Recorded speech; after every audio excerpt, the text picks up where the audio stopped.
Bismillahirrahmanirrahim. Dear student, Assalamu alaikum. I am Sumaira Yunus and I will teach you lecture number 3 of history. कैसे हैं बेटा आप सब लोग? आई होप आप सब लोग ठीक होंगे और अल्लाह आप सब लोगों को अपनी हिफ्ज़-ओ-मान में रखे। बेटा हमारे क्लास 8 के हिस्ट्री के 2 लेक्चर जो हैं वो हो चुके हैं। उनमें आपको पता है हम लोग ने सबसे पहले जो किया था वो establishment of east India company. Second जो हमारा लेक्चर था वो dissolution of east India company and establishment of British rule. ठीक है, ये 2 चीज़ें हम लोग डिस्कस कर चुके हैं कि किस तरह से ईस्ट इंडिया कंपनी यहाँ पे आई थी, एज अ ट्रेडिंग कंपनी वो यहाँ पे आई, किस तरह से आहिस्ता आहिस्ता वो आगे move step by step move करते हुए फाइनली वो यहाँ पे पूरे सब कॉन्टिनेंट के ऊपर जो है वो काबिज़ हो गई। फिर उसके बाद हमने सेकेंड ये डिस्कस किया था कि इसका डिसोल्यूशन कैसे हुआ, मतलब इसको क्यों ख़त्म कर दिया गया। उसके बाद हमने administrative structure of British rule, establishment of British rule पढ़ा कि किस तरह से ईस्ट इंडिया कंपनी से गवर्नमेंट जो मुंतकिल हुई वो ब्रिटिश रूल के पास हुई और ब्रिटिश रूल ने किस तरह से, ब्रिटिशर ने किस तरह से उसको आगे लेके जाए, उनका एडमिनिस्ट्रेटिव स्ट्रक्चर क्या था, उन्होंने लोगों को किस तरह से एग्री किया अपनी हुकूमत के लिए और किस तरह से सेटिस्फाई किया। ये तमाम चीज़ें हम लोग डिस्कस कर चुके हैं और डिटेल में आगे डिस्कस करने चाह रहे हैं कि उन्होंने जिस तरह की एजुकेशनल रिफ़ॉर्म की, जिस तरह की इकनॉमिकल रिफ़ॉर्म की, कम्युनिकेशनल रिफ़ॉर्म की, इसके अलावा जो उनके सोशल लाइफ थी जो उसमें किस तरह से उन्होंने इंटरफेयर किया, ये सारी चीज़ें हम स्टेप बाय स्टेप डिटेल में डिस्कस करेंगे। पहले लाइट्स आपको एक ओवरव्यू मिल चुका है टॉपिक के अंदर कि उन्होंने इंडियंस की रिफॉर्म के बारे में काफ़ी कुछ चीज़ें की। अब जो है आज जो हमारा बेसिकली टॉपिक है जो हम डिस्कस करने लगे हैं, पहले तो आपको टॉपिक का मतलब पता होना चाहिए कि आज जो हम टॉपिक डिस्कस करने लगे हैं, what is the meaning of this topic, कि initial effort for inclusion of native people in the British administration of subcontinent, inclusion of दो दफ़ा लिखा गया है। तो इसका बेसिकली ये मतलब है कि पहली दफ़ा आपको पता है सब कॉन्टिनेंट के बाद जो भी सिचुएशन हुई वो तो मैं स्टेप बाय स्टेप वो करूँगी। अभी तो मैं टॉपिक का मतलब आपको बता रही हूँ कि बेसिकली टॉपिक क्या है। टॉपिक बेटा ये है कि किस तरह से ब्रिटिश एडमिनिस्ट्रेशन जो कि आप ब्रिटिश रूल सब कॉन्टिनेंट में स्टार्ट हो गया था और उसमें तमाम के तमाम एडमिनिस्ट्रेशन में जो लोग थे वो ब्रिटिशर थे। तो आप ब्रिटिशर एडमिनिस्ट्रेशन में इंडियंस को किस तरह से शामिल किया गया और किसने शामिल करवाया, ये तमाम चीज़ें जो हैं आज के टॉपिक में हम लोग डिस्कस करने लगे हैं। सेकेंड हमारा डिस्कस होगा educational policy of British government. ठीक है, तो पहले हम अपने इस टॉपिक पे आ जाते हैं, initial effort for inclusion of native people in the British administration of सब कॉन्टिनेंट। तो इस टॉपिक पे हम आते हैं बेटा। आपको पता है जैसे कि मैं पहले भी आप लोगों से डिस्कस कर चुकी हूँ कि जो ब्रिटिशर थे, जो मुस्लिम्स थे, उन्होंने मोर देन 1000 ईयर यहाँ सब कॉन्टिनेंट में जो है वो अपनी हुकूमत की है, मोर देन 1000 ईयर। अब जब उन्होंने मोर देन 1000 ईयर एक जगह पे आप हुकूमत करते हो और एकदम आपसे आके कोई हुकूमत छीन लेता है तो वो मेंटली डिप्रेशन तो वो एक अलग चीज़ है। उसके बाद मुसलमानों के साथ किस तरह का ट्रीटमेंट हुआ वो हम डिस्कस करेंगे और उन चीज़ों से फिर मुस्लिम्स को किसने बचाया और किस तरह से मुस्लिम्स को एक मूव करने के लिए आगे कि अपनी लाइफ को आगे कैसे मूव करें, एक डायरेक्शन देने वाला पर्सन कौन था, ये हम डिस्कस करने लगे। अच्छा, सबसे पहले ये है कि मुस्लिम ने मोर देन 1000 ईयर सब कॉन्टिनेंट में हुकूमत की। फिर क्या हुआ, फिर सब ब्रिटिशर आए, एक थर्ड पार्टी आई किसी और मुल्क से और यहाँ के मेजॉरिटीज़ को उसने क्या कर दिया, सुप्रेस्ड करके उस पर कब्ज़ा कर लिया। ठीक है, मतलब इसमें मेजॉरिटीज़ कौन थे, Hindu is the majority in the sub continent. Second number पे मुस्लिम से कुछ 1000 ऑफ नंबर में थे ब्रिटिशर और फिर वो लैक्स में हुए और उन्होंने क्या किया कि इन दोनों जो मेजॉरिटी में यहाँ पे लोग थे, जो नेशंस थी, मुस्लिम थे, हिंदू थे, सिख थे, इन तमाम लोगों को उन्होंने क्या कर दिया, अपने उन पे हुकूमत करना शुरू कर दी। उन पे हुकूमत किस तरह से की वो चीज़ें हम डिस्कस करने लगे हैं। अब ऐसा हुआ था कि 1857 की जो रिवोल्ट हुई है, जंग आज़ादी, जंग आज़ादी में तमाम की तमाम जो नेशन थी सब कॉन्टिनेंट की, उन्होंने वो किया। इंडियंस सब ये जो 1857 की वॉर ऑफ 1857, वॉर ऑफ 1857, अब इसको बेटा देखिएगा, वॉर ऑफ 1857 में कौन से दो जो जिनका आपस में कंपटीशन था, इंडियंस एंड ब्रिटिशर, ठीक है। अब इंडियंस में सिर्फ हिंदू या सिर्फ मुस्लिम शामिल नहीं थे, अब इंडियंस में ऑल नेशन ऑफ सब कॉन्टिनेंट, ऑल पीपल ऑफ सब कॉन्टिनेंट,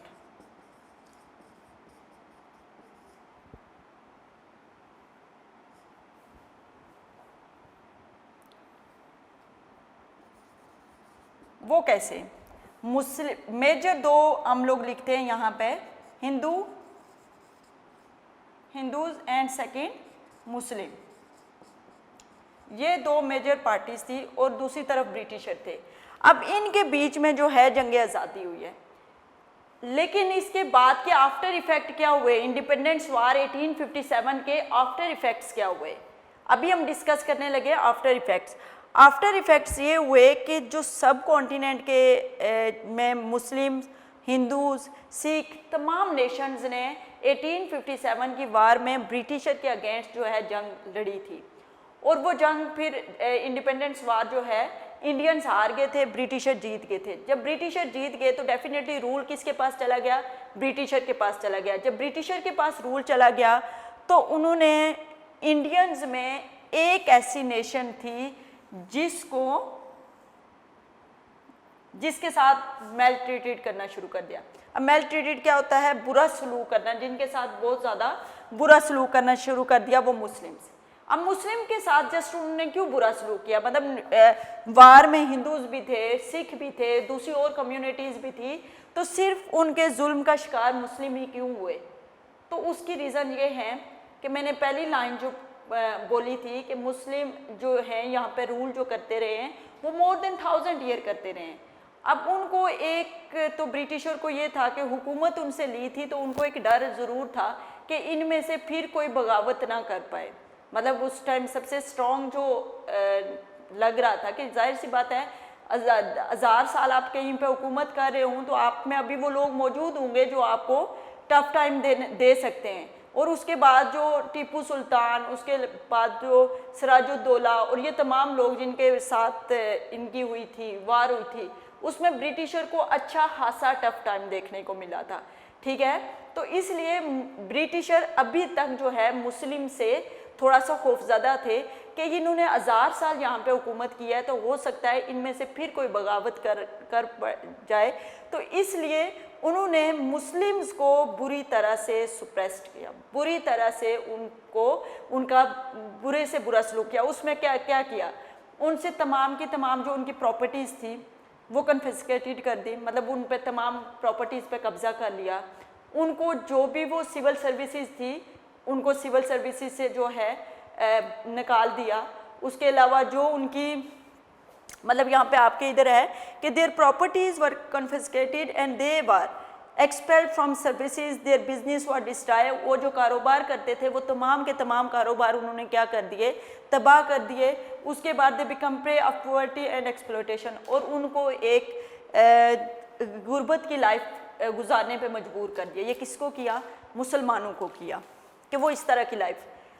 अब ऐसा क्या मतलब, अब मुसलमानों के पास जो है वो हर तरह से जो है मुस्लिम जो है वो काफ़ी परेशान थे, और उनको सिर्फ एक ही रास्ता, उनके पास अब जीने की कोई उमंग, कोई ख्वाहिश नहीं रही थी। उनको यही लग रहा था कि बस जो अब मौत है उसके बाद ही जो है उनको अगर सुकून मिले तो मिलेगा, अदरवाइज़ अब उनकी ज़िंदगी में कुछ नहीं रहा। मुस्लिम्स को बज़ाहिर ये सब कुछ सिचुएशन, ये तमाम जो उनके साथ सलूक हो रहा था, ब्रिटिशर जो उनके साथ कर रहे थे कि उनकी प्रॉपर्टी सारी उन पे कब्ज़ा कर लिया, उनके जो सिविल सर्विसेज थी उनसे उनको निकाल दिया गया, उनके जो बिजनेसेस थे उनको उन्होंने तबाह कर दिया। उसके बाद उनके जो ये तमाम उनके साथ जो है और उनको गुर्बत की लाइफ गुजारने पे मजबूर कर दिया।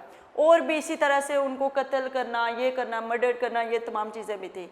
अब मुस्लिम्स को एक ही चीज़ जो है वो सारी सिचुएशन को देखते हुए लग रहा था कि अब उनकी लाइफ में सब कुछ ख़त्म हो गया है, अब जो अगर उन्हें सुकून मिला तो वो मौत के बाद मिलेगा।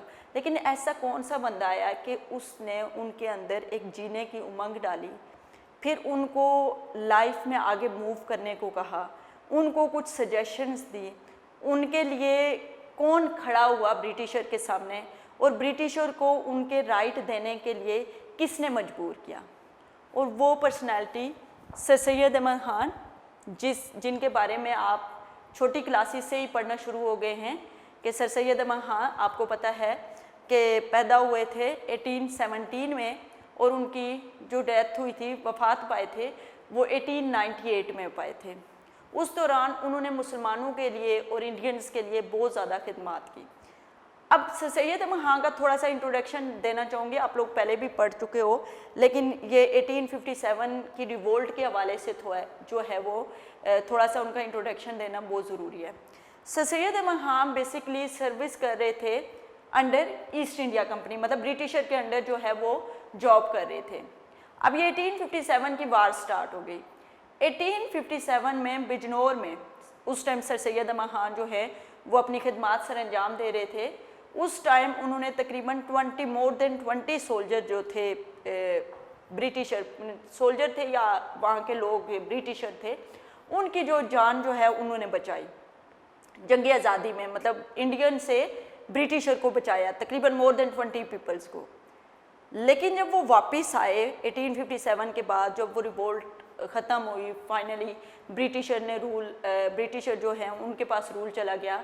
जब सर सैयद अहमद ख़ान वापस आए तो जब वो अपने होम टाउन आए, जो जिस जगह पे वो रहते थे वहाँ पे आए, तो वहाँ की सिचुएशन देख के वो एकदम परेशान हो गए, क्योंकि उनके अपनी फैमिली, जहाँ वो तो ब्रिटिशर की हेल्प कर रहे थे और ब्रिटिशर के बहुत सारे लोगों को उन्होंने बचाया था इंसानियत के तहत।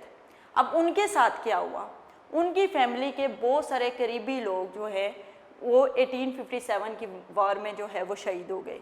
उसके बाद उनकी मदर भी काफ़ी अरसा किसी जगह पे जो है 1857 में अपने आप को बचाने के लिए किसी जगह पे चली गई, तो वहाँ पे उनको पानी की ज़रूरत पड़ी और काफ़ी दिन उनको पानी ना मिलने की वजह से उनकी भी जो है वो मौत हो गई। तो उनकी अपनी मदर जो है वो इस 1857 की जंग का शिकार हुई। तो खैर ये सारी सिचुएशन देखने के बाद भी सर सैयद अहमद ख़ान, उनके साथ इतने उनके रिलेटिव्स, क्लोज़ रिलेटिव्स, उनकी इवन के मदर जिनसे वो बहुत ज़्यादा प्यार करते थे, जो उनके बहुत क्लोज़ थी, वो भी इस 1857 की वार का जो है शिकार हो गई। तो तब भी वो एक खड़े हुए, उन्होंने मुसलमानों के लिए सबसे पहले उन्होंने इस पर एक पैम्फलेट लिखा। पैम्फलेट का जो टाइटल था वो था, पैम्फलेट का काज़ीज़ ऑफ इंडियन रिवोल्ट। इसका उर्दू में इसको एक रसाला है, उसको नाम है असबाब बगावत हिंद। ठीक है, अब मैं आपको बताती हूँ कि ये क्या इसका मतलब है, असबाब बगावत हिंद। मैं इधर से ही बताती हूँ। काज़ीज़ होता है वजूहात, इंडियंस रिवोल्ट, कि जो इंडियंस ने रिवोल्ट किया अगेंस्ट, रेबिलियस एक्टिविटी कहते हैं, ब्रिटिशर कहते हैं कि इन्होंने रेबिलियस एक्टिविटी की हमारे खिलाफ। तो उन्होंने कहा था कि नहीं, ये इंडियन रिवोल्ट क्यों हुई है, उसकी कुछ काज़ीज़ बताई सर सैयद अहमद ख़ान। सर सैयद अहमद ख़ान ने कहा कि सबसे पहली बात तो ये है कि ये इंडिया, जो आप मुस्लिम्स के साथ जस्ट आपने अपना जुल्म का निशाना आफ्टर 1857 वार जस्ट मुस्लिम्स को जो आप लोगों ने बनाया हुआ है, इसकी सबसे पहली वजह तो ये है कि पहले तो ये मैं आपको बताऊं, इसका जो इस रसाले में उन्होंने लिखा था, उन्होंने ये लिखा था कि सबसे पहली बात तो ये है कि ये जो जंग लड़ी गई थी इसमें जस्ट मुस्लिम्स नहीं थे, तमाम इंडियंस कम्युनिटीज़ थी, चाहे वो हिंदूज थे, चाहे वो मुस्लिम थे, चाहे वो सिख थे, तमाम लोग उसमें शामिल थे। तो ओनली मुस्लिम्स को ही क्यों जो है अपने जुल्म का शिकार किया जा रहा है, सिर्फ मुस्लिम्स को ही हर तरह से अफेक्टेड क्यों किया जा रहा है, क्यों मुस्लिम्स को ही क्यों सिविल सर्विसेज से निकाला जा रहा है, मुस्लिम्स की जो प्रॉपर्टी है उसको ही क्यों अपने कब्जे में किया जा रहा है, और उसके अलावा उन्होंने कहा कि जो भी है गुर्बत की लाइफ जीने पे मुस्लिम्स को ही मजबूर क्यों किया जा रहा है। हालांकि रिवोल्ट में तो तमाम कम्युनिटीज़ इंडियन की शामिल थी। तो उन्होंने एक तो ये उनको वहाँ के जो हुकूमत थी उनको जो ये रसाला लिखा उसमें तो ये बात लिखी कि मुस्लिम्स ही क्यों इफेक्टेड हो रहे हैं। सेकंड उन्होंने जो पॉइंट लिखा उन्होंने काज लिखी कि ये जंग हुई क्यों थी। मैंने आपको पिछले लेक्चर में dissolution of east India company बेटा जब पढ़ा रही थी तो मैंने आपको बताया कि ब्रिटिश हुकूमत जो थी उसने किस बेस पे इनको यहाँ से आउट किया था, मतलब डिसोल्यूशन किया था ईस्ट इंडिया कंपनी का, और ख़ुद हुकूमत में आए थे। ऐसी क्या वजूहत थी? तो बेटा वजूहत जो काजिज़ थी वो ये थी कि उस पे जो एलिगेशन लगाया गया था या जो उन पे वो था वो ये था ईस्ट इंडिया कंपनी के कि ईस्ट इंडिया कंपनी डायरेक्टली जो है इंडियंस के जो रिलीजियस मैटर हैं और जो उनकी सोशल लाइफ है उसमें इंटरफेयर करने लगी थी, जिसकी वजह से इंडियंस जो हैं वो ईस्ट इंडिया कंपनी से नफ़रत करना शुरू होते। तो वो एक हेटेड वार हो गई थी। तो सर सैयद महान ने उनको पॉइंट आउट करके कहा था, ब्रिटिशर को पॉइंट आउट करके कहा था कि आपके रिलीजियस मैटर में अगर कोई इंटरफेयर करेगा या आपके मुल्क में आके, मतलब एक थर्ड कम्युनिटी है वो जब आपके मुल्क में आएगी और वो आपको जो है डायरेक्टली आपके रिलीजियस मैटर में इंटरफेयर करेगी, आपकी सोशल लाइफ में इंटरफेयर करेगी, आपकी जो गवर्नमेंट है उसमें अपना कब्ज़ा करने की कोशिश करेगी, तो फिर आपका क्या रिएक्शन होगा। ये स्टेटमेंट जो सर सैयद महान की थी, ये ब्रिटिशर के कुछ वहाँ पे पार्लियामेंट में कुछ लोगों को इस पे सख्त रद्द अमल आया था कि इस रसाले को भी उन्होंने कहा था कि ये रिबेलियस किस्म का जो है वो उन्होंने रसाला जो है ये पैम्फलेट जो है रिबेलियस किस्म का लिखा है, मतलब बगावत को एक जो है ना उन्होंने कहा था कि अब बगावत की आग यहाँ से भड़क के निकल रही है। इस जो इन्होंने पैम्फलेट लिखा है वहाँ पे कुछ जो हिस्टोरियन पॉलिटिशियन थे उन्होंने सर सैयद महान के रसाले पे जो है वो इस तरह के रिमार्क्स दिए थे। लेकिन सर सैयद महान ने डायरेक्टली इंडियन ब्रिटिशर को कहा था कि जब आपके रिलीजियस मैटर में आपके एक थर्ड कम्युनिटी आपकी स्टेट के अंदर आए, आपके रिलीजियस मैटर में, आपके सोशल लाइफ में, आपके जो भी आपका सिस्टम ऑफ लाइफ है उसमें कोई इंटरफेयर करे तो आपका रिएक्शन क्या होगा। डेफिनेटली आप लोग भी रिवोल्ट करोगे, आप भी उसके अगेंस्ट खड़े होगे। तो जो इंडियंस थे उनका जस्ट एक रिएक्शन था ईस्ट इंडिया कंपनी के एक्शन में, ब्रिटिशर के एक्शन में एक उनका क्या था, रिएक्शन था। तो इस वजह से उन्होंने जो है ये रिवोल्ट की थी। तो खैर एक तो ये कहा, खैर उन्होंने इसमें जो बेहतर काम जो इसमें एक सिग्निफिकेंट रोल जो उन्होंने किया वो ये किया कि उन्होंने कहा कि देखें लॉज इंडियंस के लिए बनाए जा रहे हैं। ठीक है, सर सैयद अमन खान ने क्या कहा कि जो लॉज बना रहे हैं ब्रिटिशर पार्लियामेंट के अंदर, जो लॉज बनाए जा रहे हैं वो इंडियंस के लिए बनाए जा रहे हैं।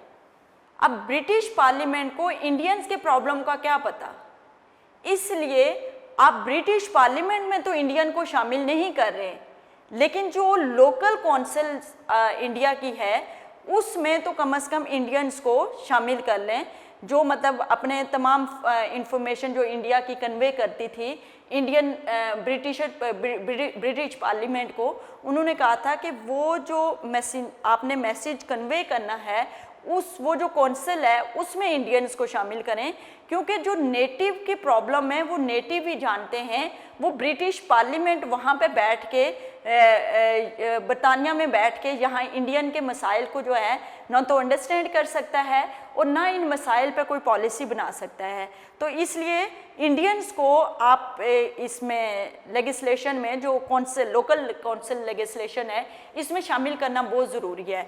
तो इस वजह से जो है इंडियंस को 1861 के एक्ट में जो है इसमें शामिल कर लिया गया था। ठीक है, अब इसको देखें। The Muslim rule the subcontinent for more than 1000 year, all communities participate in the war of independence but the British maltreated होता है बुरा सलूक करना, only the Muslim, the properties are confiscated होता है जब्त करना, and they were expelled from services, the business were destroyed and they were prey of poverty and exploitation. Okay, so Sayyid Maham was disturbed on the downfall of the Muslims, so he started effort to restore the status of Muslim in subcontinent. He wrote a pamphlet, Causes of Indian Revolt, in which he pointed out that main causes of revolt of Muslim was exclusion of Muslim from government affair, and they promulgated laws which were against the sentiment of the native people. Besides, the British member of Legislative Council were not aware the problem of native. Therefore, Sir Syed Mahan suggested that if it was impossible to include the Indian native in British Parliament in local law making council should be comprised native people. The suggestion of Sir Syed Mahan was accepted. अब ये point यहाँ तक मैं आपको सारी चीज़ ये जो पूरी स्टोरी सुनाई है ये यहाँ तक लिखी थी। अब ये जो बेटा बात है कि the suggestion of Syed महाम was accepted and under the act of 1861 in new law making council, उन्होंने कहा कि ये जो सजेशन है जब 1861 का एक्ट बनाया गया तो उस ये जो है सैयद महाम का सजेशन था इंडियंस के लिए वो एक्सेप्ट किया गया। Non official nominated member were included but they had no power, शामिल तो कर लिए गए थे 1861 के एक्ट में, लेकिन अभी तक उनको ऐसा कोई पावर जो है वो नहीं दी गई थी।